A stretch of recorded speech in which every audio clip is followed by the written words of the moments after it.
ప్రముఖ Telangana folk singer Mangli పుట్టినరోజు వేడుకలు సంచలనంగా మారిన సంగతి తెలిసిందే. చేవెళ్లలోని ఈర్లపల్లి గ్రామ శివారులో ఉన్న త్రిపుర రిసార్ట్లో బుధవారం అర్ధరాత్రి వరకు మంగ్లీ జన్మదిన వేడుకలు అట్టహాసంగా జరిగాయి.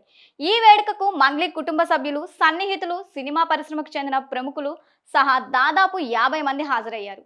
అయితే ఈ పార్టీలోనే ఊహించని ట్విస్ట్ చోటు చేసుకుంది. పార్టీలో భారీగా విదేశీ మద్యంతో పాటు గంజాయి కూడా సరఫరా చేస్తున్నట్లు తెలుస్తోంది. దీనిపై సమాచారం అందుకున్న చేవెళ్ల పోలీసులు త్రిపుర రిసార్ట్ పై ఆకస్మిక దాడులను నిర్వహించారు. ఈ దాడుల్లో పెద్ద మొత్తంలో విదేశీ మద్యాన్ని పోలీసులు స్వాధీనం చేసుకున్నారు. అంతేకాకుండా పార్టీలో ఉన్న 48 మందికి పోలీసులు గంజాయి పరీక్షలు నిర్వహించగా అందులో 9 మందికి పాజిటివ్ నిర్ధారణ అయింది. ఈ ఘటనపై పార్టీ నిర్వాహకులపై పోలీసులు ఎన్డీపీఎస్ యాక్ట్ కింద కేసు నమోదు చేసుకుని దర్యాప్తు ముమ్మరం చేశారు. అయితే ఈ పార్టీపై మంగ్లీ క్లారిటీ ఇచ్చారు. ఇక్కడ జరిగింది కేవలం బర్త్డే పార్టీనే అని, రేవ్ పార్టీ కాదని ఆమె వివరణ ఇచ్చారు.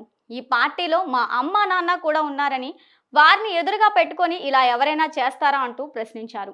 ఇక గంజాయి పాజిటివ్ నిర్ధారణ వ్యక్తులకు తమకు ఎటువంటి సంబంధం లేదని చెప్పారు. ఇది ఇలా ఉంటే మంగ్లీ బర్త్డే పార్టీలో ఓ తెలుగు నటి కూడా ఉన్నారని తెలుస్తోంది. ఈ విషయం ఆలస్యంగా వెలుగులోకి వచ్చింది. ఆ నటి మరెవరూ కాదు, దివి. బిగ్ బాస్ రియాలిటీ షోతో ఫుల్ పాపులారిటీ సొంతం చేసుకున్న ఈ బ్యూటీ అంతకు ముందు కొన్ని సినిమాలు చేసినప్పటికీ రాని గుర్తింపు బిగ్ బాస్ షోతో వచ్చింది. మహేష్ బాబు మహర్షి, చిరంజీవి గాడ్ ఫాదర్, అల్లు అర్జున్ పుష్ప 2 వంటి సినిమాల్లో నటించారు. దివి కూడా మంగ్లీ బర్త్డే పార్టీకి హాజరయ్యారు.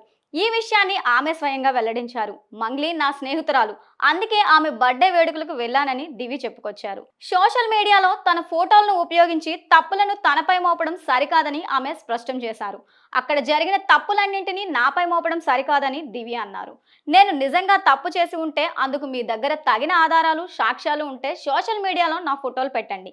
కానీ ఎలాంటి ఆధారం లేకుండా నా ఫోటో వాడి నన్ను నెగిటివ్ చేయకండి. దీనివల్ల నా కెరియర్కు చాలా ఇబ్బంది అవుతుందని ఆమె ఆవేదన వ్యక్తం చేశారు.